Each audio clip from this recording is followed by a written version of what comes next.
സ്വാഗതം. Very good morning. Have A nice day.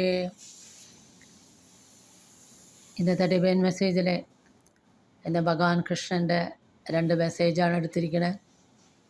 ഇന്ന് വിഷുവാണ്. അപ്പോൾ എല്ലാവർക്കും ഐശ്വര്യത്തിൻ്റെയും സമൃദ്ധിയുടെയും സന്തോഷത്തിൻ്റെയും വിഷുദിനാശംസകൾ നേരുന്നു. അപ്പോൾ ഇന്നത്തെ ഭഗവാന്റെ 2 message: 1 enigmatic mysteries, 2 the secret harmony. Enigmatic mysteries എന്ന ഭഗവാന്റെ ആ ഡിവൈൻ ലീല, കൃഷ്ണലീലയിൽ അടങ്ങിയിരിക്കുന്ന നിഗൂഢമായ പ്രപഞ്ച രഹസ്യങ്ങൾ, അതിലൂടെ നമ്മുടെ ആഴത്തിലുള്ള ആധ്യാത്മിക സത്യങ്ങളെ മനസ്സിലാക്കാൻ ശ്രമിക്കുക.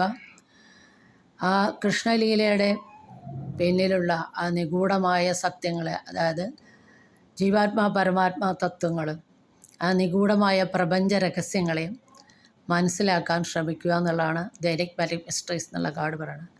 അടുത്ത കാർഡ് ദ സീക്രട്ട് ഹാർമണി, അതായത് ഭഗവാന്റെ പ്രസൻസിലുണ്ടാവുന്ന ഭഗവാനും ഭക്തനും തമ്മിലുള്ള ഐക്യം.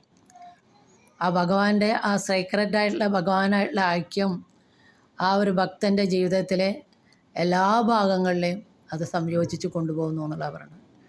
അപ്പോൾ ഭഗവാന്റെ ആ ഒരു പ്രസൻസ് ആ ഭക്തൻ്റെ ജീവിതത്തിൽ ഒരു ബാലൻസും യൂണിറ്റിയും ആ ഒരു ഭക്തൻ്റെ സ്പിരിച്വൽ ജേണിയിൽ കൊണ്ടുവരുന്നു ഭഗവാന്റെ പ്രസൻസ് എന്നുള്ളതാണ് ഇന്നത്തെ മെസ്സേജ്. അപ്പോൾ വിഷുവായിട്ട് ഭഗവാന്റെ സാന്നിധ്യത്തിനെ കുറിച്ചുള്ള ഒരു മെസ്സേജ് ഇവിടെ വന്നിരിക്കുന്നത്. ഭഗവാന്റെ കൃഷ്ണലീലയിലെ പ്രാധാന്യത്തിനെ കുറിച്ചുള്ള ഒരു മെസ്സേജാണ് ഇന്ന് വന്നിരിക്കുന്നത്. അപ്പോൾ വളരെ നല്ല 2 മെസ്സേജാണ് ഇന്ന് വിഷുവായിട്ട് ഭഗവാൻ നമുക്ക് തന്നിരിക്കുന്നത്. അപ്പോൾ എല്ലാവർക്കും ഒരിക്കൽ കൂടി വിഷുദിനാശംസകൾ.